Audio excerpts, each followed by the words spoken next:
if 8x equals 6, what is the value of 72x?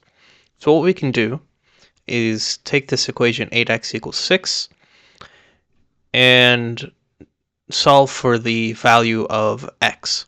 So we can divide both sides by 8, and that gives us x equals 6 over 8, since the 8 over 8 cancels out, and we can simplify this to 3 over 4. So now that we know the value of x, we can find the value of 72x, because we can replace x with 3 over 4. So 72 times 3 over 4. And we can put that into our calculator.